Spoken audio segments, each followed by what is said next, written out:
मैं शपथ लेती हूँ कि विद्यार्थी मेरा धर्म है। मानवता की सेवा करना मेरा परम लक्ष्य है। राष्ट्र की उन्नति में मैं सदैव तत्पर रहूंगी।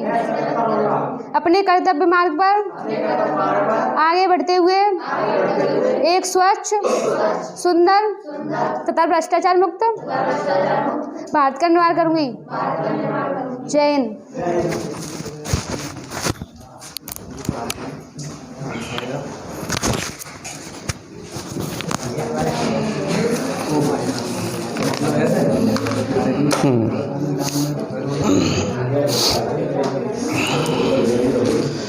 तो हम लोग आज जो है भूगोल शुरू कर रहे हैं। ठीक है, भूगोल का इंतज़ार कर रही थी निशा और ये जो है कि भूगोल कब शुरू होगा, तो भूगोल शुरू करते हैं। बेसिक चीज़ें जानते हैं। देखो भूगोल एक्चुअली क्या है कि वास्तव में ये जो है जो कुछ भी प्रकृति में है इंसान को बहुत कुछ सिखाती है। ज्योग्राफी भूगोल जो है, अगर हम चाहें तो भूगोल से बहुत कुछ सीख सकते हैं, क्योंकि प्रकृति से सीधा संबंध है भूगोल का। और प्रकृति किससे प्रभावित होता है? मानव किससे प्रभावित होता है? प्रकृति से। मानव प्रकृति से प्रभावित होता है, तो प्रकृति से सीधा संबंध है भूगोल का। और हम लोगों ने अभी तक जो अध्ययन किया है भूगोल में, कुछ चीज़ें अध्ययन भी कर लिया है। सौरमंडल और ब्रह्मांड के बारे में हम लोगों ने देख लिया है कि ब्रह्मांड की उत्पत्ति कैसे होती है और उसके बाद में सौरमंडल क्या है। ठीक है, तो ये सारी चीज़ें हम लोग ब्रह्मांड से उतर करके देखो भूगोल के अध्ययन के लिए पहले एक तो हम पृथ्वी है, फिर पृथ्वी के बाहर हम लोग कहाँ गए थे? ब्रह्मांड में गए थे। कहाँ गए थे? ब्रह्मांड में। तो ब्रह्मांड में हम लोगों ने देखा था कि ब्रह्मांड की उत्पत्ति कैसे होती है, और उसके बाद में फिर ब्रह्मांड से हम लोग अपने सौरमंडल में आए। ठीक है, अपने सौरमंडल में आए। ये भी सौरमंडल भी हमारे ब्रह्मांड का ही हिस्सा है। तो और सौरमंडल हमारे मोस्टली सौरमंडल ही हमारी पृथ्वी को प्रभावित करता है, क्योंकि हम उसी से जुड़े हुए हैं। बाकी ब्रह्मांड के और तारों और नक्षत्रों से हमें कोई मतलब नहीं है। ठीक है, हमने इस पर एक वीडियो भी बनाया था, किसी ने देखा होगा, जो 14 या 15 जनवरी में जो मकर संक्रांति वाले दिन, उस पर मैंने बनाया था शायद मकर संक्रांति पे। तो उसमें इसी चीज़ का मैंने यहाँ प्रयोग किया था, ब्रह्मांड का ही प्रयोग किया था। ठीक है, और उसमें समझाने का प्रयास किया था कि किस तरीके से जो है मकर संक्रांति कैसे मनाते हैं, उसका वैज्ञानिक पहलू क्या है, पूरे अच्छे तरीके से समझाया था। तो सौरमंडल में आते हैं, फिर सौरमंडल से अब हम लोग पृथ्वी पर उतरते हैं। सौरमंडल से हम लोग कहाँ उतरेंगे? अब पृथ्वी पर उतरेंगे। तो पृथ्वी के बारे में पहले तो सबसे पहले चीज़ हमको जानना है कि पृथ्वी है क्या। ठीक है, और पृथ्वी के किन किन चीज़ों का हमको अध्ययन करना है।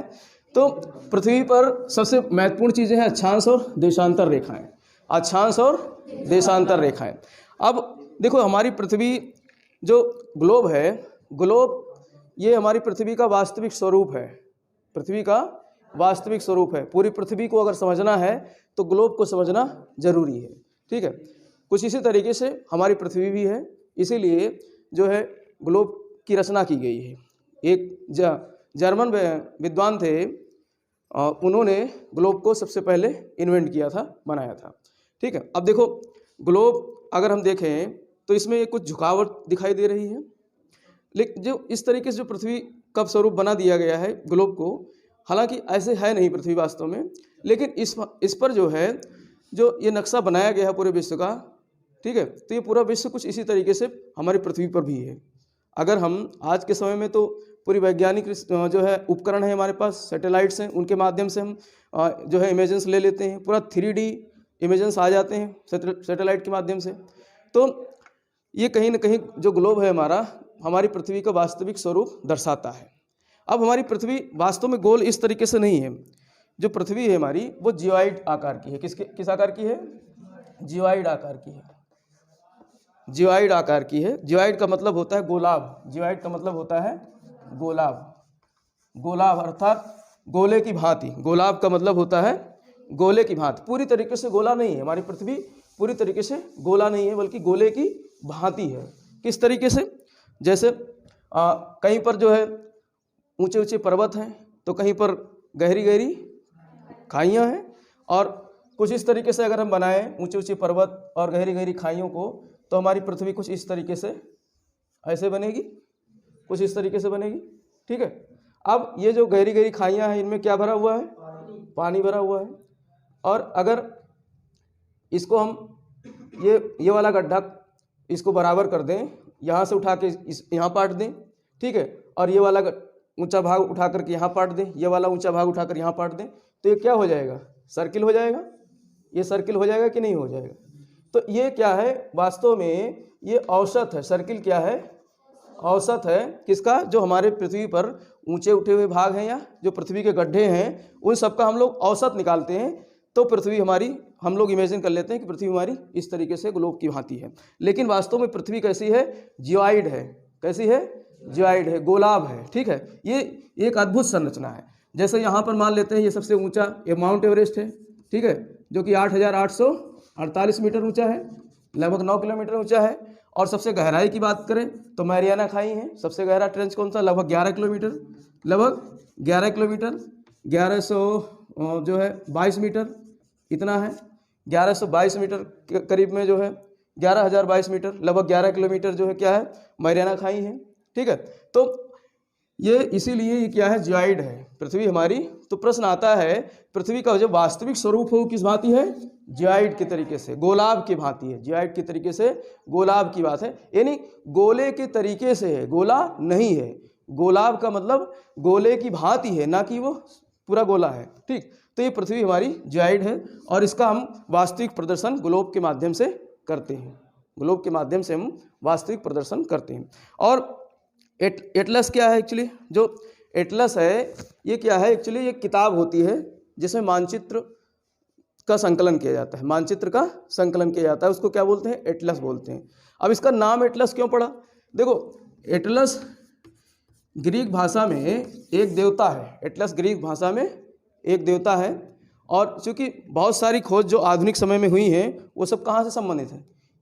यूनान से, ग्रीक से, पश्चिमी सभ्यता से, ठीक है, यूरोप वाले क्षेत्र से। तो इसीलिए जब मानचित्रावली को संकलित किया गया तो उसका नाम रख दिया गया एटलस। आपने एटलस साइकिल देखी होगी, देखी है? उसमें जो है एक चिन्ह बना रहता है, एक व्यक्ति ऐसे झुका रहता है, उसके ऊपर जो है पृथ्वी का भार इस तरीके से लदा रहता है, देखा है ना? तो वो ग्रीक के देवता एटलस ही हैं। वो कौन है? ग्रीक के देवता एटलस हैं, जिनके ऊपर पृथ्वी का भार, हाँ, पृथ्वी का भार टिका हुआ है। क्योंकि देखो, हम लोग पहले साइकिल वाइकिल खूब चलाते थे, तो एटलस साइकिल बहुत फेमस थी। ठीक है, तो वो साइकिल हम लोग लाते थे, वही साइकिल चलाते थे। तो इसलिए वो चिन्ह वहाँ पर जो डंडा होता है उसी डंडे पे उसका मोहर छपा रहता था ना। हाँ, तो इस तरीके से जो है ये एटलस ग्रीक देवता के नाम पर है, इसीलिए एटलस नाम रख दिया गया। अब देखो, एटलस में पूरी पृथ्वी को सही तरीके से नहीं समझ सकते। सही तरीके से वास्तविक रूप से समझने के लिए हमको ग्लोब का सहायता लेना पड़ता है। ठीक है, और जैसे ये सेब है हमारा, तो अब ये सेब में ऊपर ढपनी है ना, जहाँ से सेब लटका रहता है, और नीचे भी इसका एक हिस्सा होता है। तो प्रकृति की जितनी भी वस्तुएं हैं सब इसी तरीके से होती हैं, मोस्टली उस किसी न किसी चीज़ से बंधी हुई होती हैं। तो हर वस्तु में, पृथ्वी की हर प्राकृतिक वस्तु में नॉर्थ पोल और साउथ पोल होता है। ये क्या है? उत्तरी ध्रुव है और ये दक्षिणी ध्रुव है। ठीक है, सेब का ये उत्तरी ध्रुव हो गया और ये दक्षिणी ध्रुव हो गया। ठीक, अब प्याज की बात करें तो प्याज का उत्तरी ध्रुव ये वाला हो जाएगा हिस्सा इसमें, और जो इसका फुचरा वाला हिस्सा होता है, क्या कहते हैं? फुचरा कहते हैं ना, हमारे यहाँ तो फुचरा कहते हैं। ये वाला हिस्सा ज़मीन में धंसा रहता है। ठीक है, ज़मीन में तो पूरा धंसा रहता है, और ये मतलब इसकी जड़ें जो होती हैं वो जो है दक्षिणी ध्रुव हो गई, और जो ऊपर वाला है। अब ये ध्रुव का बड़ा महत्व है। हर चीज़, इंसान का भी उत्तरी और दक्षिणी ध्रुव होता है, 2 पोल होते हैं। हमारी जो चोटियाँ है, खोपड़ी, जहाँ पहले हम लोग चोटी रखते थे ना, अब तो चोटियों का फैशन ख़त्म हो गया है, नहीं तो चोटी रखते थे। तो ये चोटी क्या है? हमारा नॉर्थ पोल है। यहीं से एनर्जी हम लोग खींचते हैं, यहीं से, इसी चोटी से हम लोग एनर्जी खींचते हैं। तो ये बहुत महत्व है।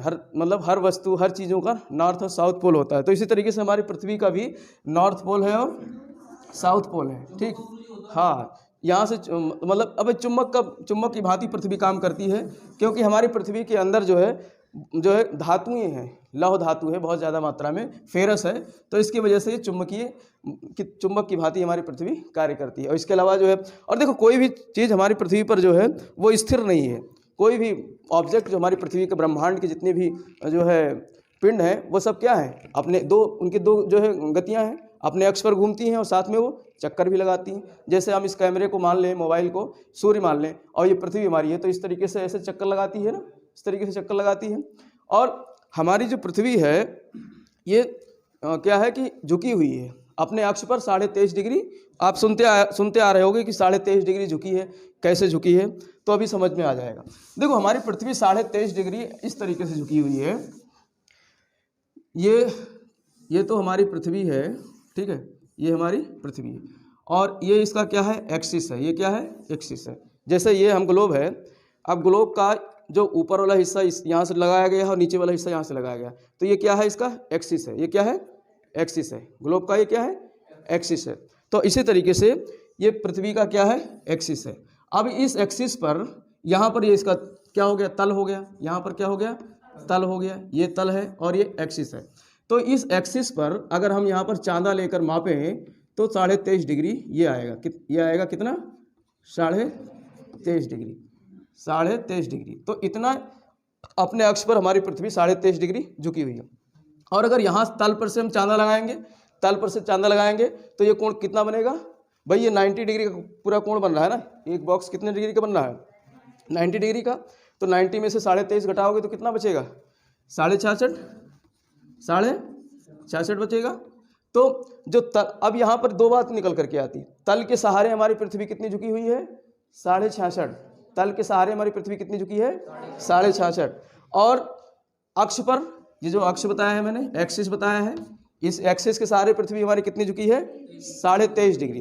क्योंकि देखो इस एक्सिस के सहारे ही पृथ्वी घूम रही है, इस अक्ष के सहारे ही भाई। इसको तो अभी इसमें तो हमने जो बनाया है ग्लोब, उन्होंने ये पैमाना लगा दिया, स्केल। ये क्या है, स्केल है मोस्टली, ठीक है। और जो है दोनों तरफ से इसको फिक्स कर दिया कि ये कहीं भागे ना, और यहाँ पर इसको घुमाते हैं हम, ठीक है। तो ये अपने अक्ष पर क्या कर रही है, घूम रही है। तो ये क्या हो गया, इसका अक्ष हो गया। लेकिन ये झुकी कितनी, ये तो सीधा मैंने अक्ष खींचा है, लेकिन ये झुकी कितनी है, 23.5 डिग्री। इस तरीके से ये 23.5 डिग्री। अब इसमें भी आप देख सकते हो, ये अगर इसको सीधा माने, ये अक्ष ऐसे सीधा करें तो हमको पृथ्वी झुकी हुई दिख रही है कि नहीं। अब इसको ग्लोब को बनाया ही इस तरीके से गया है कि जो है झुकी हुई है। तो ये कितनी झुकी है, 23.5 डिग्री। अगर यहाँ से हम प्लेन लेंगे, मतलब इसका सतह लेंगे, जो तल है या सतह लेंगे, और इससे अगर इसके कोण को निर्धारित करेंगे तो कितना आएगा, 66.5 भाई। क्योंकि देखो कोई भी जो गोला होता है, इस गोले का कोण कितना होता है, 360 डिग्री का एक गोला होता है, ठीक है। अब इस गोले का एक चतुर्थांश जो 1/4 भाग है, वो कितने डिग्री का कोण बनाएगा, 90 डिग्री का कोण बनाएगा। और इसमें चूंकि झुका हुआ है 23.5 डिग्री, तो ये अपना एक्सिस पे 23.5 झुकी हुई है और 66.5 अपने तल पर झुकी हुई है, ठीक है। तो ये समझ गए, पृथ्वी अपने अक्ष पर कितनी झुकी है, 23.5 डिग्री, और अपने तल पर कितनी झुकी है, 66.5 डिग्री, ठीक। अब ये दोनों बहुत महत्व के हैं आंकड़े, 66.5 और 23.5 दोनों बहुत महत्व के आंकड़े हैं। इनको आप अभी दिमाग में बैठा कर रखो। अभी जब हम अक्षांश पढ़ेंगे तो वहाँ पर इनकी बहुत आवश्यकता रहेगी, ठीक है। 66.5 की और 23.5 की, मोस्टली 23.5 की बहुत आवश्यकता रहती है, क्योंकि ये अपने अक्ष पर झुकी हुई है इतनी, ठीक। तो ये तो हो गया इसका झुकाव पृथ्वी का अपने अक्ष पर और अपने तल पर। अब हम लोग अक्षांश की बात करेंगे कि अक्षांश रेखाएं क्या होती हैं और देशांतर रेखाएं क्या होती हैं। पहले दोनों चीज़ों को समझ लो, फिर बारी बारी से हम लोग अक्षांश देशांतर को समझेंगे। देखो हमारी जो पृथ्वी है, अब इस पृथ्वी पर अगर हम ये सेब है, जैसे इसको मान लेते हैं पृथ्वी है। अब इस सेब पे अगर हम एक सुज्जा लेकर के, सुज्जा है नहीं, तो चाकू ले आया हूँ, अगर इसको इस तरीके से भोंके, इसे जो है भोंकना मतलब ऐसे छेद कर दें, हैं पेन लाओ, हाँ प्रकार दे दो, प्रकार से काम बन जाएगा।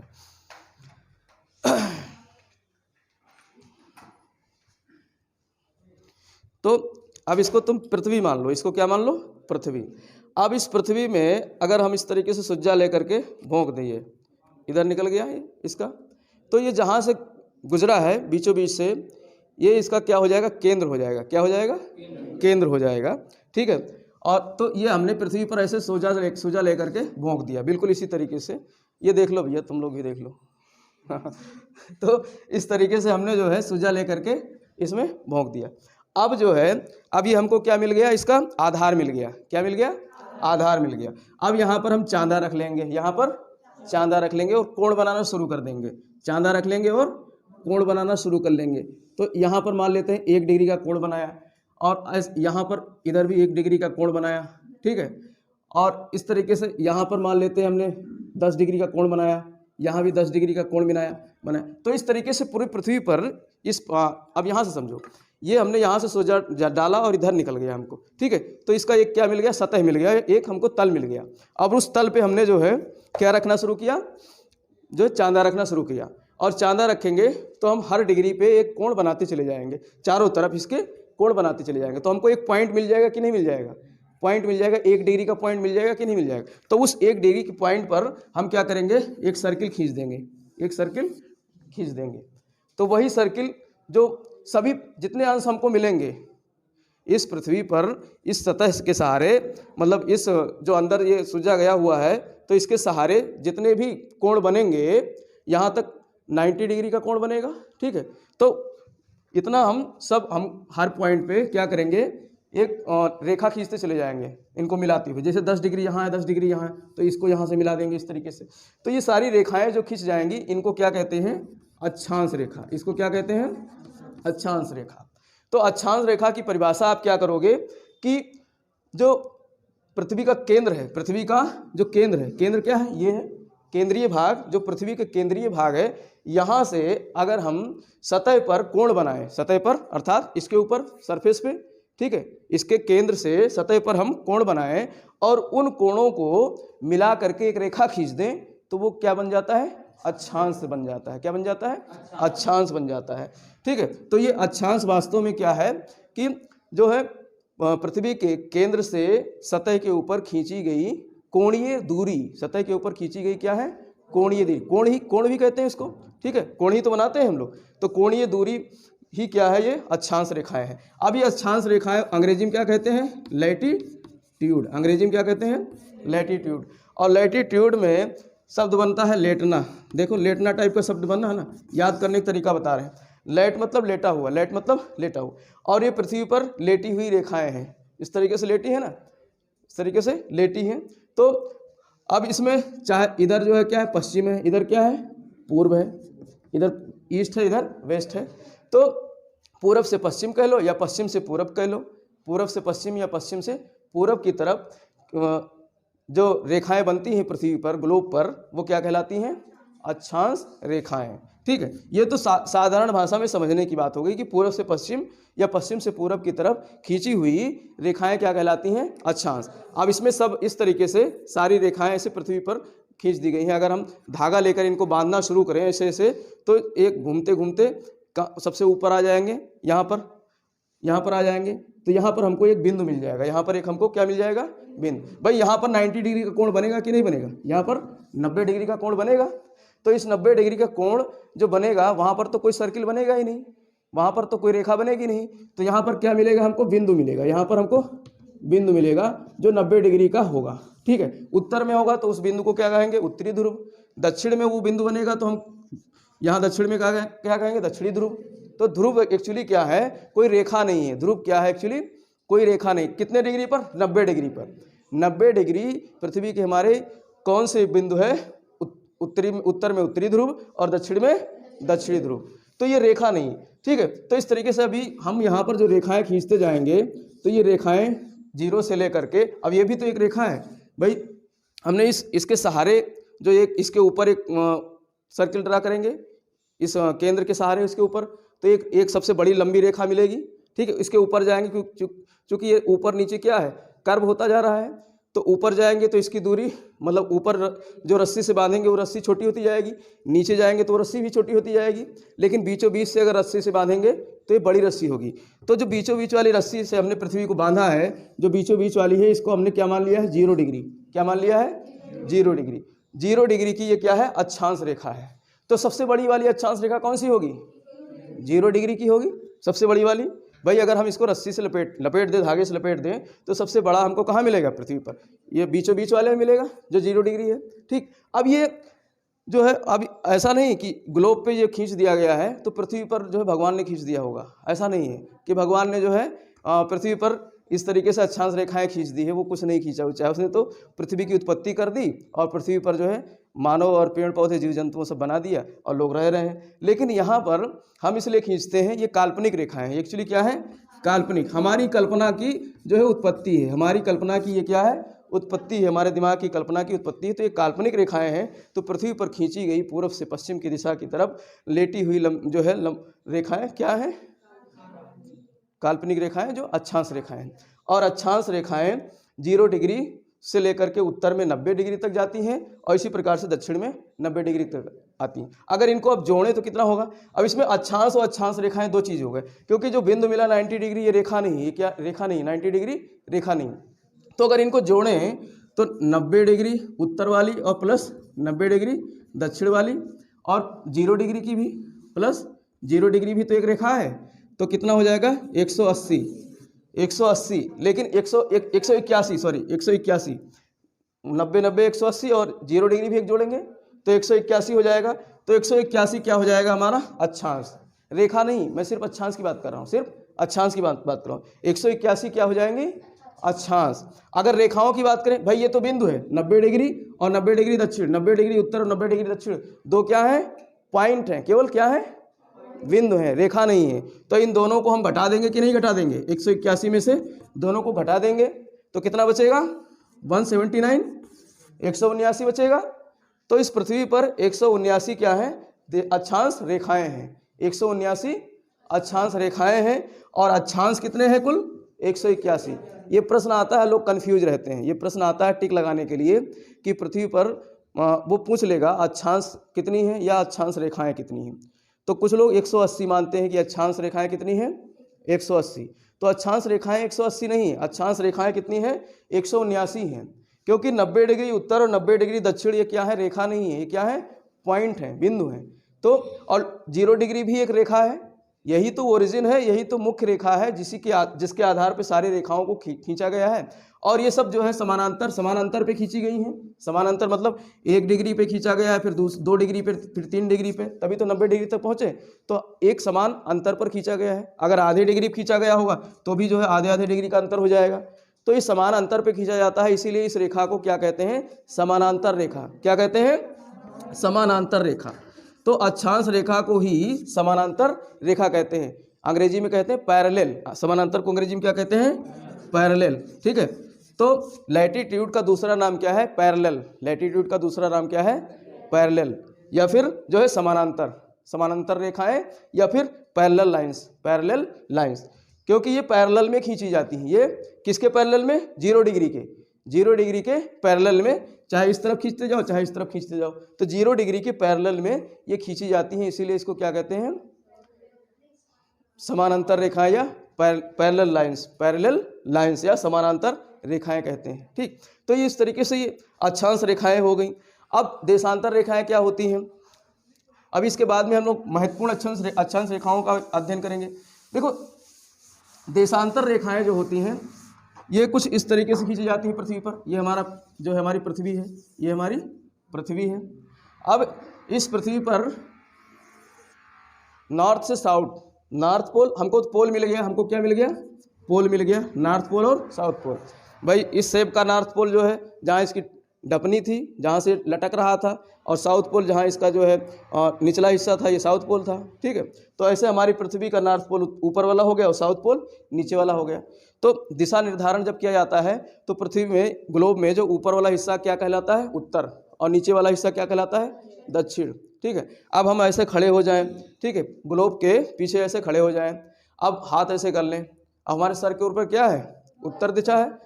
ठीक है। अब हमारे कौन से हाथ की तरफ पूरब होगा, कौन से हाथ की तरफ पश्चिम होगा? इस तरफ पूरब हो जाएगा और इस तरफ पश्चिम हो जाएगा। ये कौन सा हाथ है हमारा?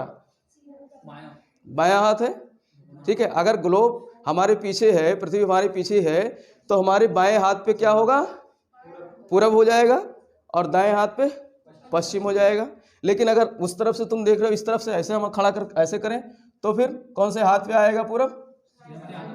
लेफ्ट, राइट हाथ में, दाहिने हाथ पे, और पश्चिम किधर आएगा?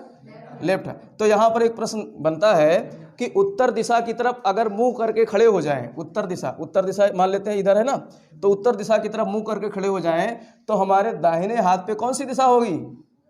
पूरब होगी। हमारे दाहिने हाथ पे कौन सी दिशा होगी? पूरब। ये वाला पूरब हो जाएगा, ईस्ट। ठीक। और हमारे बाएं हाथ पे वेस्ट होगा। ठीक। इस तरीके से प्रश्न घुमाऊ प्रश्न पूछता है, एक तरफ आपको खड़ा कर देगा। ये रीजनिंग में प्रश्न आता है, रीजनिंग में भी इस टाइप के प्रश्न आ जाते हैं कि श्याम जो है पूरब से चलता है पश्चिम की तरफ 10 मीटर, फिर पश्चिम से दक्षिण की तरफ चला 20 मीटर, ऐसे करके दिशा वाले प्रश्न आते हैं रीजनिंग में। ठीक है, तो यहाँ से अगर कंसेप्ट आपका क्लियर रहेगा तो रीजनिंग वाले प्रश्न भी बना सकते हो। ठीक, तो ये हमको एक दिशा मिल जाए। इसीलिए जो नेविगेटर्स होते थे, जो नाविक होते थे, भाई समुद्र में चले जाओ या फिर जंगल में चले जाओ जहाँ पर सूर्य न दिखाई दे, या फिर मतलब कुछ वैसी कोई ऐसी आकृतियाँ न दिखाई दे। भाई आप घने जंगल में चले गए तो वहाँ सूर्य नहीं दिखाई देगा, और समुद्र में चले गए तो वहाँ पर जो है पानी पानी चारों तरफ है और बादल है अगर, तो सूर्य भी नहीं दिखाई दे रहा है। और सूर्य दिखेगा भी तो सूर्य का मतलब उसका ये नहीं पता है कि कौन से समय का सूर्य है, तो अब दिशा भ्रम हो जाता है, वहाँ पर दिशा भ्रम हो जाता है। और लोग समुद्र में जो है जाकर फंस जाते हैं, वहाँ पर काफ़ी लंबे समय तक फंसे रहते हैं। तो यहाँ पर जो है इसीलिए कंपास की खोज की गई थी। इसीलिए किस चीज़ की खोज की गई थी? कंपास की। दिशा सूचक यंत्र को क्या कहा जाता है? कंपास। अब इसमें इन्होंने वैज्ञानिकों ने क्या किया कि एक, चूंकि इनको पता है हमारी पृथ्वी पर जो है नॉर्थ पोल की तरफ और साउथ पोल की तरफ जो है खिंचाव सा होता है, क्योंकि पृथ्वी के अंदर जो है मेटल्स पाए जाते हैं, धातुएं पाई जाती हैं, तो इसके अंदर चुंबकत्व की जो है भावना उत्पन्न होती है पृथ्वी में। तो इन्होंने जो है एक इस तरीके से कंपास बना दिया, ठीक है, और उत्तर की तरफ इन्होंने रेड एरो बना दिया, लाल एरो बना दिया। अब आप कंपास, आजकल तो घड़ियाँ भी आती हैं, मोबाइल से भी आप दिशा निकाल सकते हो। ठीक है, तो उत्तर, आप जब इस कंपास को रखोगे चौराहे कहीं भी, तो अगर जिस तरफ जा करके इसकी सुई, लाल वाली सुई जो है उत्तर, जिस तरफ जाकर रुक जाए, इससे मतलब कौन सी दिशा हो जाएगी? उत्तर दिशा हो जाएगी। तो एक दिशा हमको मालूम हो गया। अब हमको ये पता ही है कि जो है उत्तर दिशा की तरफ अगर मुंह करके खड़े हो जाएं तो हमारे दाहिनी साइड में पूरब हो जाएगा और बाएं साइड में पश्चिम हो जाएगा। तो सारी दिशा अपने आप, और इसके नीचे सीधे सीधे दक्षिण दिशा होगी। तो इस तरीके से दिशाओं का ज्ञान हमको हो जाता है। ठीक तो ये नॉर्थ पोल और साउथ पोल है। इस नॉर्थ पोल और साउथ पोल को मिलाने वाली रेखा क्या कहलाती है? देशांतर रेखा। नॉर्थ, हाँ, जैसे इसमें दिख रहा है। ठीक है, तो ये अब इसको आप खड़ा रखोगे इस तरीके से, इसमें ये बना दिया है। अब ये कहीं कैसे भी घुमाओगे तो इसका जो है लाल वाला हिस्सा वो नॉर्थ की तरफ ही रहेगा। इसको इस तरीके से बनाया गया है कि इसका लाल वाला हिस्सा नॉर्थ की तरफ ही रहेगा। ठीक है, तो इस तरीके से ये देख लो घूम रहा है, आप देख सकते हो, अपने घर में देख लेना, मोबाइल से लो। तो मोबाइल में दिक्कत होगी, मोबाइल उसको कैसे नहीं भाई प्राकृतिक नियम को थोड़े नहीं फेल कर सकते हो।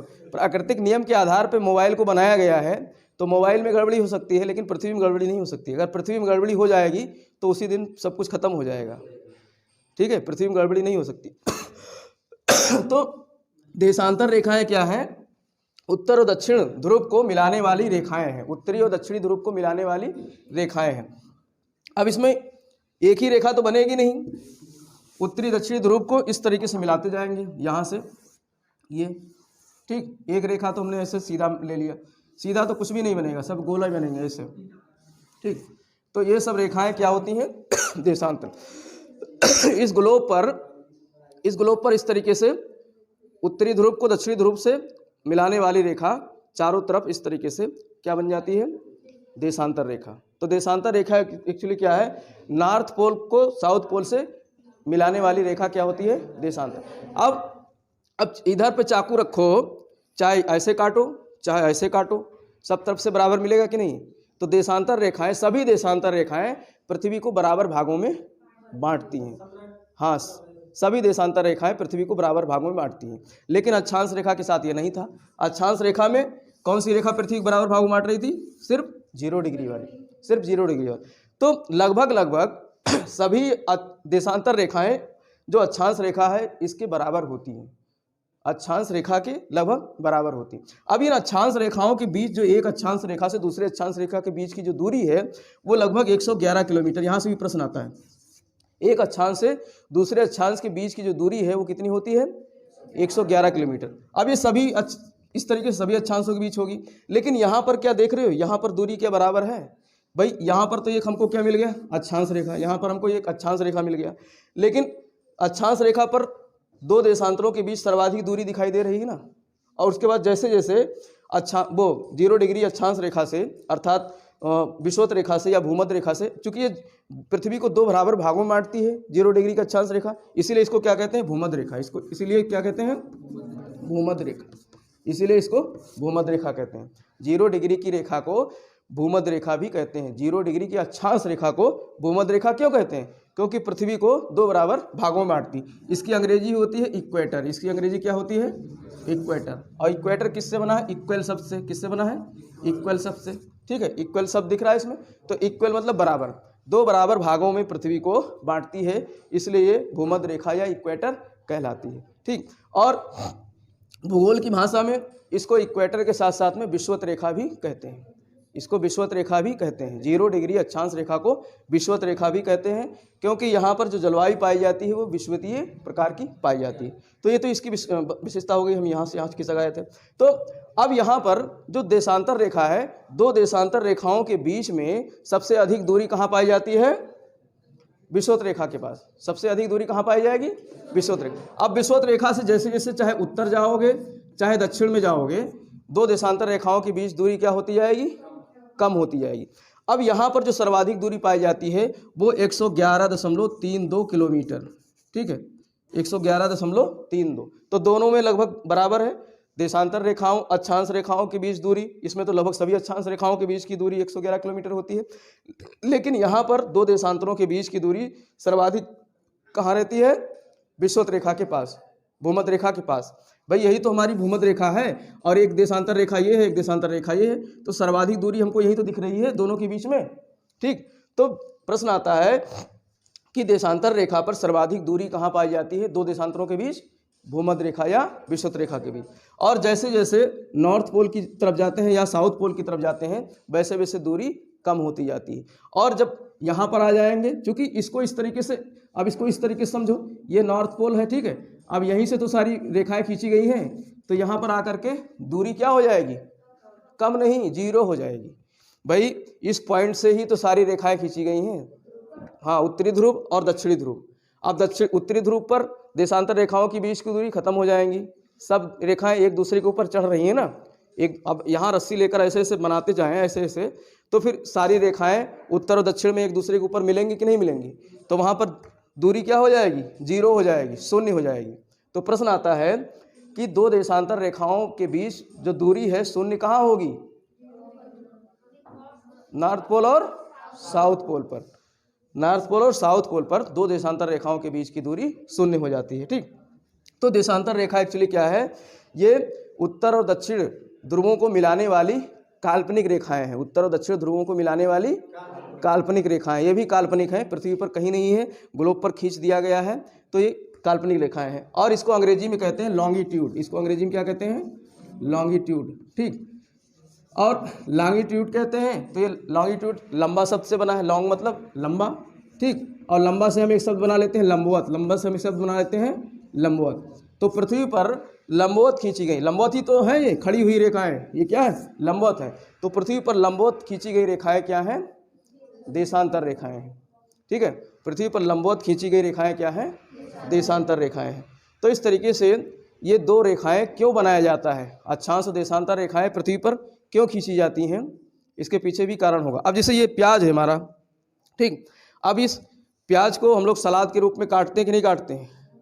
तो अब इसमें नॉर्थ पोल ऊपर हो गया, साउथ पोल नीचे हो गया, तो प्याज को किस तरीके से काटते हो? नॉर्थ साउथ से काटते हो या भूमध्य रेखा के सहारे काटते हैं? भूमध्य रेखा के सहारे सलाद काटते ना, इस तरीके से ऐसे काटा, ठीक, और फिर जो है इस तरीके से काटते हैं। और हाँ, बहुत लोग जो है, अब देखो इसमें भी परतें दिखाई दे रही हैं कि नहीं दिख रही हैं? ठीक है, ऐसे पृथ्वी के अंदर भी परतें हैं। तो देखो प्रकृति की सारी चीज़ें बिल्कुल पृथ्वी से ही सारी चीज़ें बनी हैं। जो हमारी प्राकृतिक चीज़ें जो कुछ भी बन रही हैं वो सब इन्हीं से बनी हुई हैं। अगर एक क्षण के लिए प्राकृतिक नियम फेल हो जाए तो पृथ्वी पर जीवन खत्म हो जाएगा। एक क्षण के लिए भी प्राकृतिक नियम जो है पूरी तरीके से काम। अब ये पृथ्वी जैसे घूम रही है, अभी पृथ्वी अपने अक्ष पर घूमना बंद कर दे एक सेकंड के लिए तो क्या हो जाएगा? विस्फोट कर जाएगा, पृथ्वी विस्फोट हो जाएगी। ठीक है भाई, जैसे कोई धावक है और बहुत तेज़ी से दौड़ रहा है, फिर उसको एकदम से रोक दो, ला करके लठ लगा दो आगे, तो क्या होगा? वो धावक जो है धड़ाम से गिरेगा। अब पृथ्वी भाई जैसे बाइक चला रहे हो या कुछ भी गाड़ी चला रहे हो, खूब तेज़ जा रहे हो, फिर एकदम से ब्रेक मार दो तो क्या होगा, धड़ाम कर जाओगे। अब पृथ्वी ऐसे घूम रही है और फिर एकदम से ब्रेक मार दो, पृथ्वी रुक जाए तो फिर धड़ाम हो जाएगी, और पृथ्वी धड़ाम तो फिर सभी धड़ाम हो जाएंगे।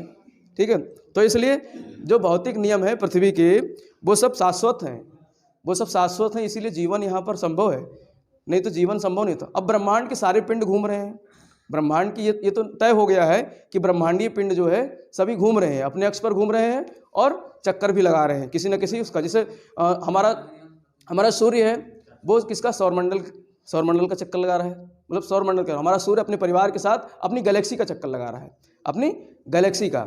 और गैलेक्सी हमारी कौन सी है, मिल्की वे, आकाशगंगा।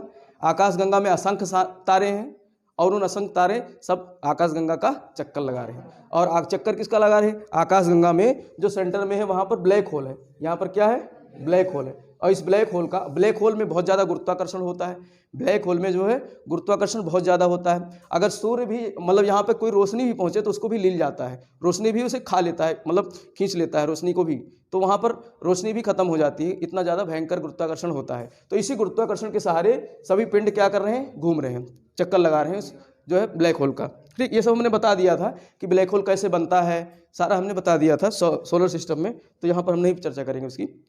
तो इस तरीके से जो है ये सारे, अब देखो यहाँ पर एक बात हमको प्रकृति से सीखने की जो है आवश्यकता है। जब ये पृथ्वी की सारी चीज़ें अपने दैनिक कार्य को कर रहे हैं, जो उनका समय निश्चित है उस निश्चित समय पे कर रहे हैं, एक सेकंड का, एक क्षण का भी उनमें कोई गैप नहीं है किसी भी तरीके से। अब हम पृथ्वी छोड़ो, हमारे शरीर में जो हमारा हार्ट है, हृदय है, वो कभी सोता है क्या, सो जाएगा तो हम भी सो जाएंगे। ठीक है, सोने का मतलब है ख़त्म, उसका जो इंटरवल होता है वो धक्के के बीच में जो समय मिलता है, धक्के के बाद जो भक्क होता है हृदय के बीच में, तो वही उसका क्या है, जो है वही उसका रेस्ट है। तो इसीलिए बाबा रामदेव जी भी कहते हैं कि जो हमारा रेस्ट होना चाहिए, यानी हमारा विश्राम होना चाहिए, तो कार्यांतर के बीच जो कार्यांतर के दो कार्य कर रहे हो उसके बीच का जो समय है वही रेस्ट होना चाहिए, बाकी कोई रेस्ट नहीं होना चाहिए। हमारे जीवन में भी कोई रेस्ट नहीं लेना चाहिए कि हम बहाना करके जो है सर्दी आ गई तो रेस्ट ले रहे हैं, रजिया में पड़े पड़े रेस्ट ले रहे हैं। तो ये प्रकृति से हमको सीखना चाहिए भाई। जब हमारी पृथ्वी, हमारा शरीर खुद नहीं रेस्ट ले रहा है, हमारे शरीर के जो फंक्शंस हैं अंदर के वो रेस्ट नहीं ले रहे हैं, हम 24 घंटे ऑक्सीजन को इनहेल और जो है आउट कर रहे हैं, इनहेल कर रहे हैं और जो है उसको आउट कर रहे हैं, सांस निकाल रहे हैं, बाहर अंदर ले रहे हैं। जब 24 घंटे हम जो है ये काम कर रहे हैं और उसके बारे में कभी सोचते भी नहीं है कि ऐसा हो रहा है। और सोचेंगे कब, जब कोरोना आएगा, तब जब उसमें सांस लेने में दिक्कत होगी तब लगता है कि अरे हाँ ये तो बहुत महत्वपूर्ण चीज़ है। पिछली बार सेकंड जो है उसमें वेव में कितने आदमी जो है ऑक्सीजन की कमी से मर गए थे, और प्रकृति ने हमको ऑक्सीजन भरपूर मात्रा में दे दी है, फ्री में दे दिया है, तो उसकी कोई महत्व ही नहीं है। तो उस चीज़ की महत्व को लेकर के देखो, अपनी भी हर व्यक्ति के इंपॉर्टेंस है इस पृथ्वी पर, हर व्यक्ति का अपना अपना स्थान निश्चित। इस पृथ्वी पर अगर आप जीनोम सीक्वेंसिंग करेंगे हर व्यक्ति का तो सबका अलग अलग निकलेगा, चाहे कितने अरब व्यक्ति हो जाएं इस पृथ्वी पर, किसी भी व्यक्ति का जो उसका डीएनए होगा वो मैच जो है बिल्कुल नहीं खाएगा।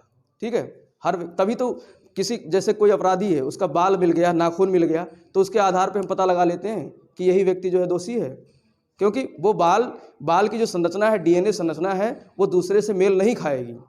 ठीक है, तो हर व्यक्ति महत्वपूर्ण हुआ कि नहीं हुआ, हर व्यक्ति महत्वपूर्ण हुआ। ठीक, हम लोग बाल ऐसे ही काट कर फेंक देते हैं, जब टकले हो जाते हैं तो जो है बालों की कीमत महत्व पता चलती है ना, कितना महत्वपूर्ण है। लोग जो है बाल की रोपाई करवाते हैं।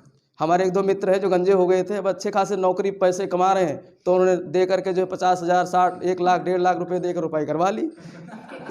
एक ने तो रोपाई करवाई थी और उसके रोपाई करवाने के बाद उसके पिताजी मर गए। और उसने 100 लाख रुपए लगाए थे उसको रोपाई कराने में, कहा हम खिलाएंगे नहीं भाई। तो ऐसे भी है। तो देखो, हमारे शरीर के हर ऑर्गन्स जो है बहुत महत्वपूर्ण है, हमारे शरीर के हर ऑर्गन्स, और इसीलिए इंसान भी, हर व्यक्ति महत्वपूर्ण है। ठीक, सिर्फ हम ये तुलना नहीं कर सकते हैं कि सचिन महत्वपूर्ण है इस पृथ्वी का या अमिताभ बच्चन महत्वपूर्ण है। हम भी महत्वपूर्ण हैं, उतने ही महत्वपूर्ण है जितना सचिन है। बस ये है कि उसने इस पृथ्वी की शक्तियों को, सिद्धांतों को समझ लिया और अपने आप को जो है ऐसा बना दिया कि सभी लोग जानने लगे उसको। तो हम भी तो कर सकते हैं उसी तरीके से, कुछ ऐसा इस तरीके से करके। तो इसलिए पृथ्वी की जब इनसे हमको सीख लेनी चाहिए कि पृथ्वी की हर चीज़ें जो है ब्रह्मांड की और हमारी पृथ्वी जो है निरंतर कार्य कर रही है। ठीक, तो ये देशांतर रेखाएं होंगी। इनको अब ये इन्हें एक नाम और दिया गया है। देशांतर रेखाओं को याम्योत्तर रेखा भी कहते हैं। क्या कहते हैं? याम्योत्तर। ठीक है, याम्योत्तर, इसको याम्योत्तर रेखा भी कहा जाता है। अंग्रेजी में कहते हैं मेरिडियंस, अंग्रेजी में कहते हैं मेरिडियंस। ठीक, अब इनको क्यों खींचा जाता है भाई? इनको खींचने के पीछे कारण क्यों है? ठीक, अब जब हम अक्षांश और देशांतर रेखाओं को एक ही साथ खींचते हैं तो कुछ एक जाल सा बनता है। अक्षांश और देशांतर रेखाओं को जब हम एक साथ खींचते हैं, ये हमारी पृथ्वी है। ठीक, हम लोग आम भाषा में पृथ्वी को गोल ही बना देते हैं। ठीक है, अब ये तो हमारी क्या हो गई? अक्षांश रेखाएं। ये सब हमारी क्या हो गई? अक्षांश रेखाएं। और ये खड़ी वाली रेखाएं क्या हो गई? देशांतर रेखाएं। ठीक है, तो अब यहाँ पर कुछ दिख रहा है, ये कुछ अजीब सा पैटर्न दिख रहा है ना, तो इस पैटर्न को क्या कहते हैं? ग्रिड कहते हैं। इसको क्या कहते हैं?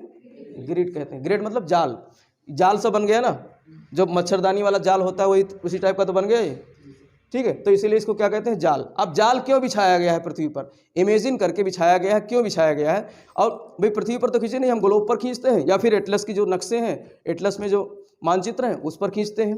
तो उसको इसलिए खींचा जाता है, इसके सहारे हम स्थान का पता लगा लेते हैं। स्थान का, जैसे हमारा आगरा है, तो आगरा कहाँ है इस पृथ्वी? अब ये गोल है पृथ्वी, अगर गोल है, अगर यहाँ पर कुछ एक हम कोई चिन्ह नहीं लगाएंगे तो पता नहीं चलेगा कहाँ पर कौन सा स्थान है। ठीक है, ये पता नहीं चलेगा। तो इस चीज़ को पता करने के लिए हम लोग पृथ्वी पर क्या करते हैं? अक्षांश और देशांतर रेखाओं को खींचते हैं। क्या पता करने के लिए? स्थान का निर्धारण करने के लिए। और भूगोल हमारा अध्ययन ही करता है स्थान का। भूगोल हमारा किसका अध्ययन करता है? स्थान का अध्ययन करता है। ठीक है, अब स्थान पे सभी चीज़ें होंगी, प्रकृति भी होगा, मानव भी होंगे, पेड़ पौधे भी होंगे, जीव जंतु भी होंगे, सब कुछ स्थान पर होंगे। तो भूगोल की परिभाषा ही कही गई है कि भूगोल क्या है? स्थानिक अध्ययन करने वाला विषय है। स्पेशियल स्टडी करता है, स्थानिक अध्ययन करता है। भूगोल जो है किसी भी वस्तु की, किसी भी सूचना को, किसी भी जो है फैक्ट्स को, किसी भी तथ्य को स्थानिक रूप से अध्ययन करता है, स्पेशियल स्टडी करता है। तो भूगोल जो है स्थानों का अध्ययन करता है। इसीलिए तो हम यहाँ अक्षांश देशांतर पढ़ते हैं, नहीं तो फिजिक्स वाले पढ़ें अक्षांश देशांतर, हम क्यों पढ़ें? लेकिन हमको स्थान का निर्धारण करना है, तभी तो उसका अध्ययन करेंगे कहाँ पर कौन सा स्थान है। तो अब यहाँ पर जो है ये अक्षांश देशांतर इसीलिए खींचा जाता है कि यहाँ पर ये पता चले। अब जो विषुवत रेखा है, जो 0 डिग्री की रेखा है विषुवत रेखा, इसके उत्तर वाला क्या कहलाता है? उत्तरी गोलार्ध। भाई ये पूरा क्या है? गोला है। ये पूरा क्या है? गोला है। और इस गोले का आधा भाग क्या कहलाएगा? गोलार्ध। गोले का आधा भाग क्या कहलाएगा? गोलार्ध। तो विषुवत रेखा के उत्तर वाला भाग क्या कहलाता है? इसके ऊपर वाला हिस्सा क्या कहलाता है? उत्तरी गोलार्ध। उत्तर वाला हिस्सा क्या कहलाता है? उत्तरी गोलार्ध। और विषुवत रेखा के दक्षिण वाला भाग क्या कहलाता है? दक्षिणी गोलार्ध। क्योंकि इस एक रेखा ने पूरी पृथ्वी को 2 भागों में बांट दिया, 2 बराबर भागों में बांट दिया। जैसे अब इसकी बारी आ गई कटने की। ठीक, अब ये इसको बीच से हमने ऐसे काट दिया, तो अरे रे रे, मत जा। तो ये जो है, हाँ, ये क्या हो गया? उत्तरी गोलार्ध। ये क्या हो गया? उत्तरी गोलार्ध। और ये क्या हो गया? दक्षिणी गोलार्ध। क्योंकि यहाँ पर हमको उत्तरी ध्रुव मिल गया और यहाँ पर हमको दक्षिणी ध्रुव मिल गया। अच्छा देखो, उत्तरी गोलार्ध का दक्षिणी गोलार्ध से महत्व तो बहुत ज़्यादा हमको लगता है। अगर हम इसका विश्लेषण करें तो, जो कि नॉर्थ पोल से ही सब कुछ, भाई ये भी तो एनर्जी नॉर्थ पोल से ही ले रहा है। सेब की ढेपनी यहीं से तो है, और यहीं से तो ये ऊर्जा ले रहा है सब कुछ ढेपनी से ही, और नीचे से थोड़ा बहुत निकाल रहा होगा, अपना निष्कर्षण कर रहा होगा। ठीक है, तो इस तरीके से ये जो सेब, जब इस तरीके से इसका महत्व उत्तरी गोलार्ध का, तो पृथ्वी पर भी उत्तरी गोलार्ध का अपना अलग महत्व होगा। इसीलिए आप देखो, उत्तरी गोलार्ध के ज़्यादातर देश क्या है? विकसित हैं। और ईश्वर ने भी जो बनाया है उत्तरी गोलार्ध में स्थल ज़्यादा कर दिया है। उत्तरी गोलार्ध में स्थल ज़्यादा बना दिया है। ये देखो, इस तरफ जो नीला वाला है क्या है? जल भाग है। तो आपको अगर बीच बीच में देखोगे तो नीला वाला भाग किधर दिखाई देगा? दक्षिण साइड में ज़्यादा दिखाई देगा, उत्तर साइड में स्थल ज़्यादा है। तो इसीलिए ईश्वर ने सोच समझ करके बनाया है कि इंसान उत्तरी गोलार्ध में रखें, क्योंकि उत्तरी गोलार्ध का ज़्यादा महत्व है। और ज़्यादातर विकसित अफ्रीका जैसे देश हैं, उसका जो है दक्षिण वाला हिस्सा बहुत ज़्यादा जो है अविकसित है। ठीक है, ज़्यादातर अविकसित देश जो है वो दक्षिणी गोलार्ध में ही है। उत्तरी गोलार्ध के हिस्से वाले क्षेत्र क्या है? विकसित अवस्था में है मोस्टली। ठीक, चाहे आप यूरोप में चले जाओ, यूरोप के सारे देश उत्तरी गोलार्ध में हैं। उत्तरी अमेरिका वाले, चाहे कनाडा हो, उत्तरी अमेरिका हो, सिर्फ एकमात्र ऑस्ट्रेलिया जो है, ओशिनिया, वो दक्षिणी गोलार्ध का विकसित क्षेत्र है। बाकी सब विकासशील या अविकसित हैं। तो कहीं ना कहीं उत्तरी गोलार्ध में उत्तरी ध्रुव का अपना एक विशेष महत्व है। ठीक, अब ऑस्ट्रेलिया इसलिए विकसित हो गया जो वहाँ की ओरिजिनल जातियाँ थीं वो अविकसित थीं। अंग्रेज पहुँच गए और अंग्रेज उत्तरी गोलार्ध थी तो वहाँ पहुँच गए और वहाँ पहुँच करके उन्होंने डेवलप कर दिया, तो वो डेवलप हो गया इसी कारण, नहीं तो वो भी डेवलप नहीं होता। ठीक, तो इस तरीके से अब ये पूरा हेमिस्फीयर कहलाता है। पूरा क्या कहलाता है? उत्तरी गोलार्ध। इसको हेमिस्फीयर कहता है। भाई पूरे गोले को क्या कहते हैं? स्फीयर कहते हैं कि नहीं? पूरे गोले को अंग्रेजी में क्या कहते हैं? स्फीयर कहते हैं। और स्फीयर का आधा क्या हो जाएगा? हेमिस्फीयर। स्फीयर का आधा क्या कहलाएगा? हेमिस्फीयर। तो नॉर्थ हेमिस्फीयर, उत्तरी गोलार्ध को अंग्रेजी में कहते हैं नॉर्थ हेमिस्फीयर, दक्षिणी गोलार्ध को साउथ हेमिस्फीयर। क्या कहते हैं? South hemisphere. तो यहाँ पर यानी कि अक्षांश रेखा जो ये दो गोलार्धों में पृथ्वी को बांटती है, उत्तरी अक्षांश और वो उत्तरी गोलार्ध और दक्षिणी गोलार्ध। ठीक, तो अब यहाँ पर भारत का पता लगाएं। भाई अक्षांश देशांतर रेखाएं खींचा ही गया स्थान का पता करने के लिए, तो भारत का पता करें तो भारत कहाँ है? भारत कुछ यहाँ पर है, भारत कुछ इस तरीके से यहाँ पर है। ठीक, यहाँ पर भारत है, यहाँ पर भारत है, बच्चा सा बना हुआ है। ठीक, अब तो इसका अगर इसको हम पता करें, ये जो है 90 डिग्री का कोण है ना, ये 90 डिग्री का कोण है और ये क्या है? भूमध्य रेखा है। ठीक, तो अब ये कौन से गोलार्ध में होगा? उत्तरी गोलार्ध में होगा। और देशांतर रेखाएं भी दो गोलार्धों में पृथ्वी को बांटती हैं, पूर्वी गोलार्ध और पश्चिमी गोलार्ध। पूर्वी गोलार्ध ईस्ट और पश्चिमी गोलार्ध वेस्ट। तो अब भारत किस में हो गया? उत्तर और पूरब में। उत्तर और पूरब में। तो भारत की अवस्थिति कहाँ है? उत्तर पूर्वी गोलार्ध में। भारत कहाँ है? उत्तर पूर्वी गोलार्ध में। भाई हर देशांतर रेखा पृथ्वी को दो बराबर भागों में बांटती है। जैसा कि मैंने बताया कि हर देशांतर रेखा पृथ्वी को दो बराबर भागों में बांटती है, लेकिन सिर्फ एक अक्षांश रेखा जो 0 डिग्री वाली है वही सिर्फ पृथ्वी को दो बराबर भागों में बांटती है। इसीलिए जब दो सबसे बड़े वृत्त हैं, ये सबसे बड़े वृत्त हैं, इसीलिए इनको क्या कहा जाता है? दीर्घ वृत्त। इनको क्या कहा जाता है? दीर्घ वृत्त या ग्रेट सर्किल या बृहद वृत्त। किसको? एक तो अक्षांश रेखा को और बाकी सभी देशांतर रेखाओं को। तो प्रश्न आएगा कि दीर्घ वृत्त क्या है? अब उसमें दे देगा 26 डिग्री की अक्षांश रेखा, 0 डिग्री की अक्षांश रेखा, सभी देशांतर रेखाएं, नीचे दे देगा बी और सी दोनों। तो क्या टिक करोगे? मतलब बी में मान लेते हैं 0 डिग्री की अक्षांश रेखा और सी में मान लेते हैं सभी देशांतर रेखाएं और डी में मान लेते हैं बी और सी दोनों और ए में मान लेते हैं 26 डिग्री की अक्षांश रेखा। तो कहाँ टिक करोगे? डी में करोगे, क्योंकि अक्षांश रेखा 0 डिग्री वाली वो क्या है? दीर्घवृत्त है, पृथ्वी को दो बराबर भागों में बांटती है। और जो देशांतर रेखाएं हैं सभी वो क्या है? ये पृथ्वी है। हाँ हाँ, तो लो अभी पढ़ा ले, बस खाओ और प्याज भी खाना पड़ेगा प्याज भी खाना पड़ेगा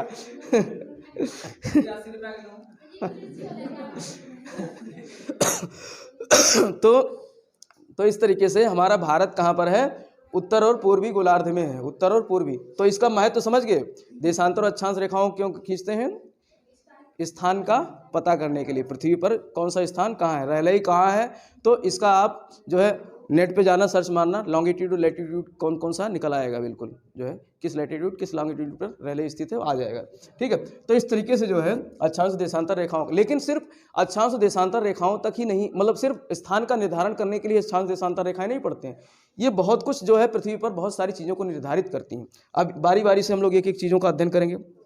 जैसे अक्षांश रेखाएं जो हैं, अब देखो यहाँ पर कुछ चीज़ें पहले तो जो समझे हो उसको बताओ। दीर्घवृत्त किसको कहते हैं? दीर्घवृत्त या बृहद वृत्त किसको कहते हैं? सभी देशांतर रेखाएं क्या है? इसका पूंछ क्या हो गया? पिल्ले का साउथ ध्रुव हो गया, और हेड क्या हो गया? नॉर्थ पोल हो गया ना। हाँ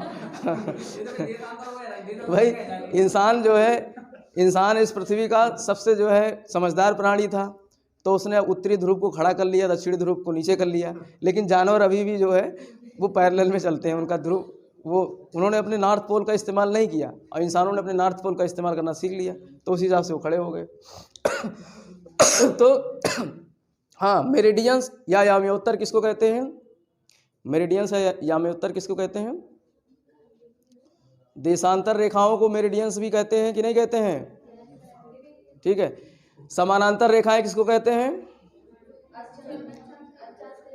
अक्षांश रेखाओं को समानांतर रेखाएं भी कहते हैं।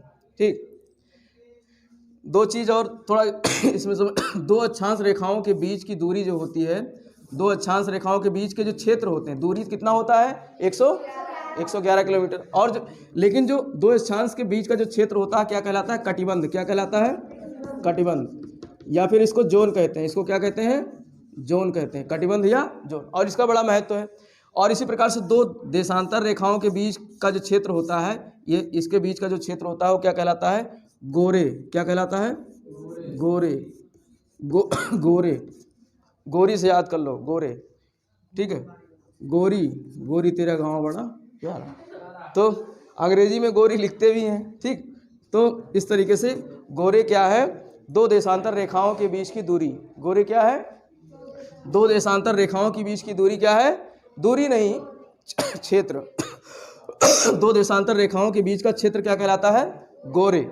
ठीक है, गोरी नहीं लिखे, गोरे। और दो अक्षांश रेखाओं के बीच का क्षेत्र क्या कहलाता है? कटिबंध। अब इस कटिबंध का ही बड़ा महत्व है, इस कटिबंध का बहुत महत्व है। हमने वहाँ पर देखा कि पृथ्वी हमारी जो है, पृथ्वी हमारी 23.5 डिग्री अपने अक्ष पर क्या है? झुकी हुई है। 23.5 डिग्री हमारे अक्ष, अपने अक्ष पर झुकी हुई है। और अपने सतह पर या अपने तल पर कितनी झुकी हुई है? 66.5 डिग्री। तो इसलिए इन दोनों का हमारी पृथ्वी पर जोनल या कटिबंधीय बहुत महत्व है। कटिबंध का इसका बहुत महत्व। ये हमारी पृथ्वी है, पृथ्वी पर एक तो रेखा हमको क्या मिली? विषुवत रेखा 0 डिग्री की।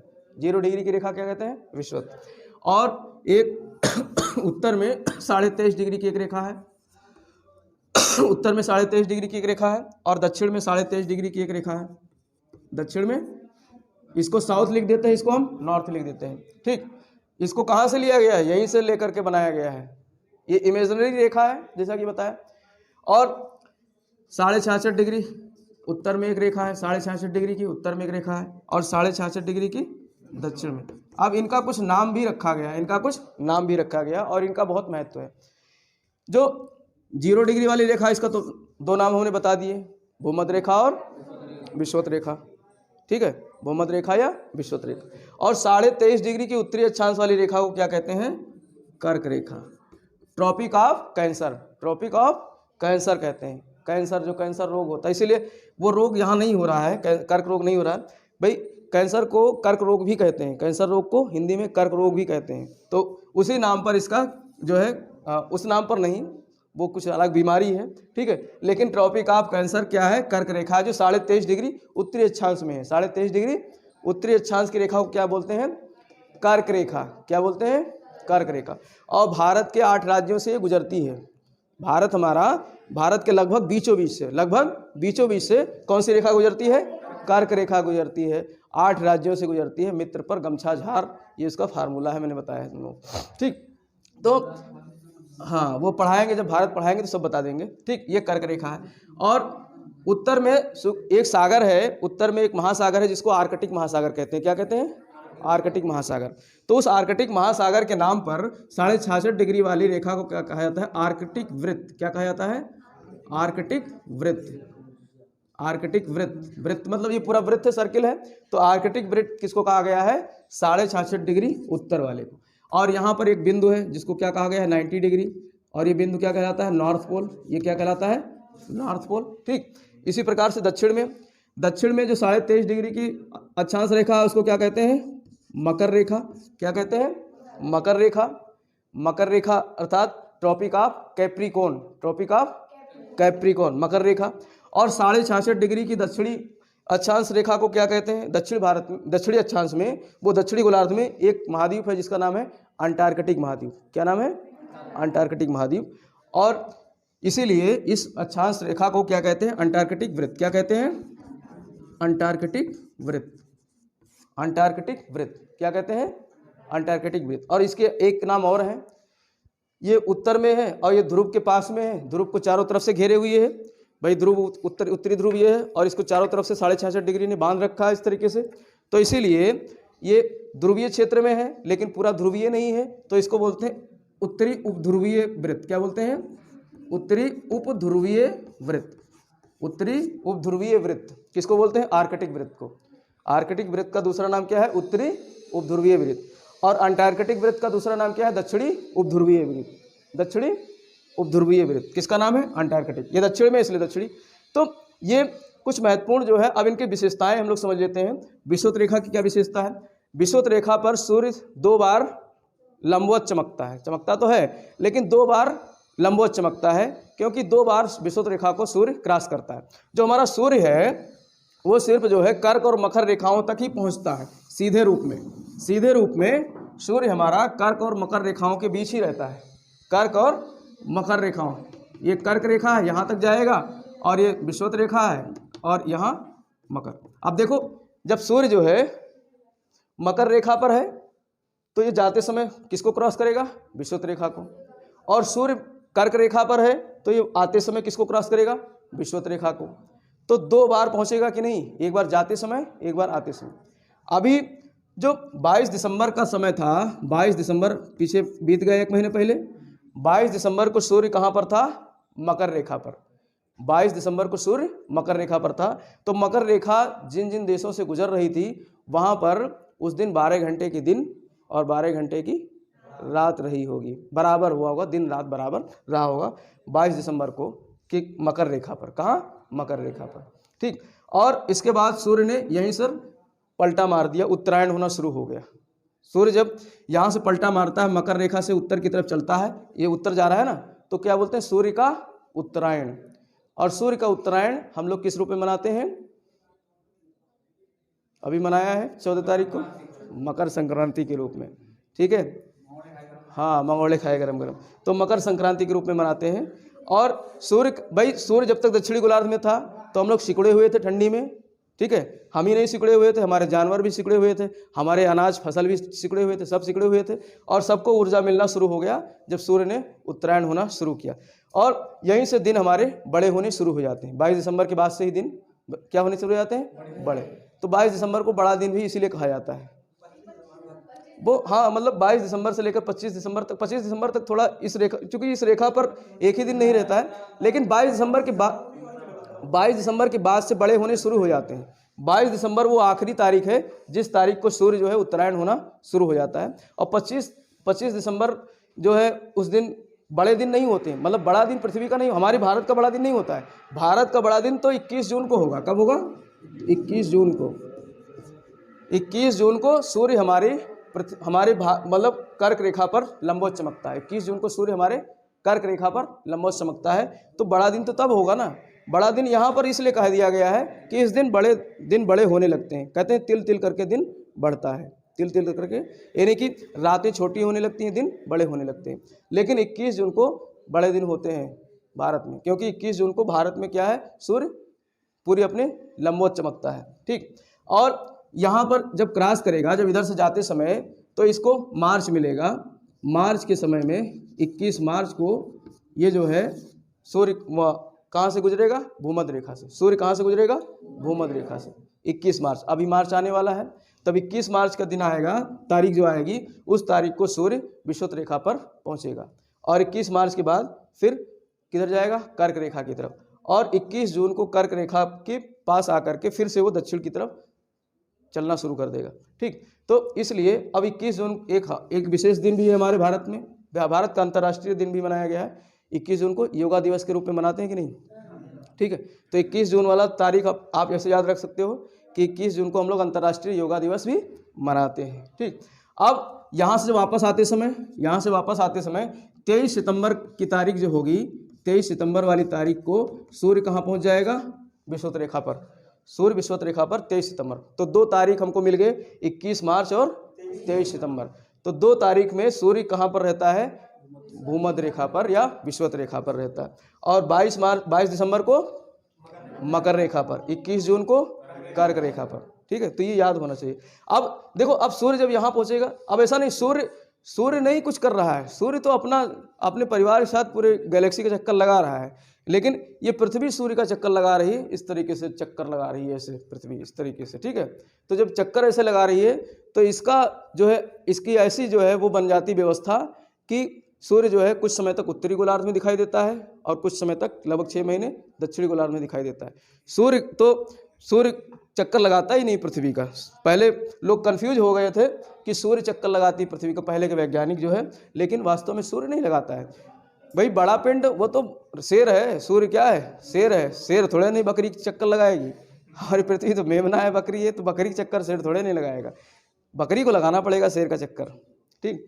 तो इस तरीके से यहाँ पर जो है विषुवत रेखा का ये महत्व है, और इसका नाम इसलिए विषुवत रेखा रखा गया है क्योंकि यहाँ की जो जलवायु है वो विषुवतीय प्रकार की है। यहाँ की जलवायु विषुवतीय प्रकार की है, क्योंकि यहाँ सूर्य लगभग ये पूरे क्षेत्र में सूर्य की किरणें लगभग बराबर पड़ती हैं हमेशा, तो दिन रात में ज़्यादा अंतर नहीं रहता है। 24 घंटे में 12 घंटे का दिन, 12 घंटे का दिन रहा करता है मोस्टली। लेकिन सब जो एकदम बिल्कुल नपातुला 12 घंटे का दिन और रात होगा वो 21 मार्च और 23 सितंबर को होगा, जब यहाँ लंबवत, भाई सूर्य यहाँ पर लंबवत किरण मार रहा है इस तरीके से, तो 12 घंटे दिन 12 घंटे रात होगी, बिल्कुल ठीक है। तो अब यहाँ तक सूर्य पहुँचा तो जो ये वाला कटिबंध है ये थोड़ा सा गर्म हो जाएगा, ठीक है। लेकिन जैसे ही सूर्य यहाँ से यहाँ आ जाएगा तो ये कटिबंध क्या हो जाएगा, ठंडा हो जाएगा। और यहाँ पर चूंकि गर्मी रहती है, अभी इसका नाम बताते हैं, तो इस वाले कर्क रेखा और मकर रेखा के बीच वाला जो क्षेत्र है क्या कहलाता है, उष्ण कटिबंध। क्या कहलाता है, उष्ण कटिबंध। उष्ण कटिबंध, या फिर इसको अंग्रेजी में कहते हैं टोरिड जोन। क्या कहते हैं, टोरिड जोन। और जोन हमने बताया क्या है, कटिबंध क्या है, 2 अक्षांशों के बीच का क्षेत्र क्या कहलाता है, कटिबंध। तो 2 अक्षांश कौन से हो गए, कर्क रेखा और मकर रेखा, इसके बीच का क्षेत्र एक जोन हो गया, कटिबंध हो गया। और ये कटिबंध कैसा है, गर्म है, उष्ण है, क्योंकि सूर्य इसी के बीच रहता है मोस्टली, तो ये ज़्यादा गर्म रहता है, इसीलिए इसको क्या कहते हैं, उष्ण कटिबंध। इसको क्या कहते हैं, उष्ण कटिबंध, या फिर टोरिड जोन कहते हैं। और यहाँ पर जो आर्कटिक वृत्त है, पहले इसको समझ लो, आर्कटिक वृत्त है ये 66.5 डिग्री का वृत्त है, आर्कटिक वृत्त। यहाँ पर जब सूर्य 21 जून को जब यहाँ आता है तो फिर आर्कटिक वृत्त पर 24 घंटे की दिन ही दिन होता है, वहाँ रात नहीं होती है। आपने सुना होगा कि कुछ ऐसे देश हैं जहाँ पर रात होती ही नहीं है, दिन ही दिन रहता है कुछ समय तक। नॉर्वे है, नॉर्वे की पोजीशन देखो, ये है इस तरीके से, यहाँ एकदम बिल्कुल एकदम वृत्त पर है।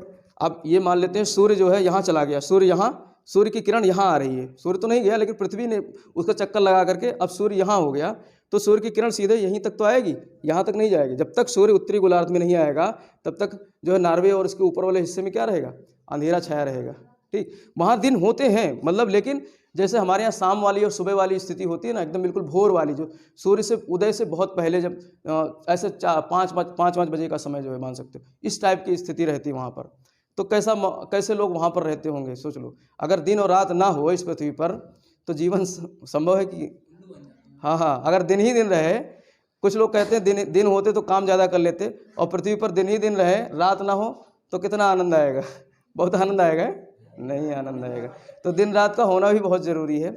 इसी सारी चीज़ों का जो, हाँ, तो जो आर्कटिक वृत्त है यहाँ पर जब सूर्य 21 जून को कर्क रेखा पर होता है तो 24 घंटे का दिन होता है, यहाँ पर रात होती ही नहीं। और इसके ऊपर तो सुभान अल्लाह, इसके ऊपर तो अब सूर्य चूंकि इसकी किरणें लंबी जा रही हैं इस तरीके से ना, यहाँ तो सीधी पड़ रही और यहाँ लंबी जा रही, और ऊपर से पृथ्वी हमारी झुकी हुई है, ऊपर से पृथ्वी हमारी झुकी हुई है। तो इस तरीके से यहाँ जब सूर्य आ गया तो फिर यहाँ तक किरणें नहीं जाएंगी, यहीं तक ये रोक लेगा किरण को ना, तो 23.5 डिग्री तक ही किरण रहेंगी। इसलिए सीधी किरणें लगभग 23.5 तक ही पड़ती हैं, उसके ऊपर तो बहुत लंबी जाती हैं, और लंबी किरणें जाएंगी तो उनका जो तीखापन है वो क्या हो जाएगा, हल्का हो जाएगा, ठीक है, तो उतना ज़्यादा गर्म नहीं होता है। तो यहाँ पर जो ये वाला क्षेत्र है आर्कटिक वृत्त और कर्क वाला क्षेत्र क्या कहलाता है, शीतोष्ण कहलाता है। क्या कहलाता है, शीतोष्ण कहलाता है। अब शीतोष्ण, इसमें 2 शब्द हैं, शीत और धन उष्ण, शीत धन उष्ण दोनों हैं। अब उष्ण कैसे होगा, शीत कैसे होगा, जब सूर्य यहाँ पर है मकर रेखा के कर्क रेखा के आसपास है तो ये थोड़ा सा गर्म हो जाता है, ये वाला क्षेत्र क्या हो जाता है, गर्म हो जाता है, उष्ण रहता है। और जब सूर्य यहाँ आ जाएगा मकर रेखा पे तो ये वाला क्षेत्र अपेक्षाकृत ठंडा हो जाएगा, शीत हो जाएगा। तो दोनों की विशेषताएं मिलेंगी कि नहीं मिलेंगी, यहाँ पर शीत और उष्ण की दोनों की विशेषताएं मिल रही, इसीलिए इसको क्या कहा जाता है, शीतोष्ण। शीतोष्ण कटिबंध, या फिर इसको अंग्रेजी में कहते हैं टेम्परेट जोन। क्या कहते हैं? Temperate zone. तो टेम्परेट जोन क्या है? आर्कटिक वृत्त और कर्क वृत्त के बीच वाला हिस्सा क्या कहलाता है? टेम्परेट जोन या शीतोष्ण कटिबंध। शीतोष्ण कटिबंध। अब इसके ऊपर चूंकि सूर्य तो यहीं तक आया, अब इसके ऊपर जाएंगे तो फिर ठंडी ठंडी होगी, मौसम ठंडा ही रहेगा। तो यहाँ पर क्या है? शीत कटिबंध। यहाँ पर क्या है? शीत कटिबंध। यानी आर्कटिक वृत्त के उत्तर और अंटार्कटिक वृत्त के दक्षिण में क्या कौन सा कटिबंध है? शीत कटिबंध, या इसको फ्रिजिड जोन भी कहते हैं। कौन सा जोन? Frigid zone. देखो फ्रिज से बना है हमारा जोन, फ्रिजिड जोन। फ्रिज, और फ्रिज में क्या होता है? ठंडा होता है, बर्फ जमी रहती है, ठीक है। तो यहाँ पर मौसम कैसा होता है? ठंडा होता है। तो फ्रिज शब्द यहीं से लिया गया है, फ्रिजिड से, ठीक। तो ये फ्रिजिड शीत हो गया, शीत कटिबंध। ये कौन सा कटिबंध हो गया? शीत कटिबंध। तो शीत कटिबंध आर्कटिक वृत्त से और उत्तरी ध्रुव और अंटार्कटिक वृत्त से दक्षिणी ध्रुव वाला हिस्सा क्या कहलाता है? शीत कटिबंध। तो ये 3 प्रकार के हमको क्या मिले? ताप कटिबंध मिले। 3 प्रकार के हमको क्या मिले? ताप कटिबंध। और ताप कटिबंध को किसने निर्धारित किया? अक्षांश रेखाओं ने। तो अक्षांश रेखाओं का सिर्फ महत्व पृथ्वी पर स्थान का निर्धारण करना ही नहीं है, बल्कि हमारी जलवायु भी पृथ्वी को प्रभावित करती है। इसीलिए जलवायु का अध्ययन करने के लिए हम लोग अक्षांश रेखाओं का सहारा लेते हैं। अब यही जलवायु जो है पृथ्वी पर सभी चीज़ों को प्रभावित करती है। यही जलवायु पृथ्वी पर सभी चीज़ों को प्रभावित करती है। वनस्पतियों को प्रभावित करती है, मिट्टी को प्रभावित करती है, मानव की सभी गतिविधियों को प्रभावित करती है।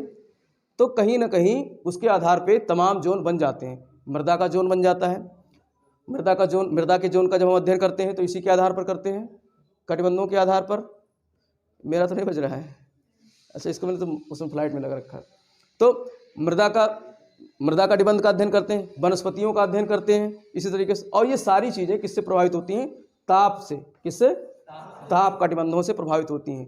मानो भाई अब दक्षिणी गोलार्ध में सूर्य है, सूर्य दक्षिणी गोलार्ध में है। अभी 21 मार्च आया नहीं है, 21 मार्च के बाद सूर्य हमारे गोलार्ध में घुस जाएगा, तब थोड़ी सी गर्मी शुरू हो जाएगी। तो हम स्वेटर वेटर क्या कर देंगे? उतार फेंक देंगे। तो हमारा स्वेटर पहनना कौन निर्धारित करता है? ताप कटिबंध निर्धारित करता है ना। तो इसलिए जो है मानव की सारी सांस्कृतिक दशाएं, सारी सांस्कृतिक जो है पहलुएं भी जो है कौन निर्धारित करता है? ताप कटिबंध निर्धारित करते हैं। तो इसीलिए पृथ्वी पर कटिबंधों का हम लोग अध्ययन करते हैं। कटिबंध कौन निर्धारित करते हैं? अक्षांश। कटिबंध कौन निर्धारित करते हैं? अक्षांश, ठीक। तो ये हमको जो है इसका अध्ययन हमने किया। तो अब इसके बाद हम लोग जो है लॉन्गिट्यूड का पूरा अध्ययन करेंगे। देखो ये एक टॉपिक बहुत महत्वपूर्ण है लॉन्गिट्यूड वाला। इससे हम लोग समय और तारीख किससे निर्धारित करते हैं? लॉन्गिट्यूड से, ठीक है। तो इससे प्रश्न बहुत आते हैं, कई परीक्षाओं में प्रश्न आते हैं। वो दे देगा कि इस देशांतर पर इतना समय है, तो दूसरे देशांतर पर कितना समय होगा, कितने बज रहे होंगे। तो ये सारा हम लोग कल अच्छी तरीके से डिस्कशन करेंगे, फिर इसमें समझेंगे, ठीक है।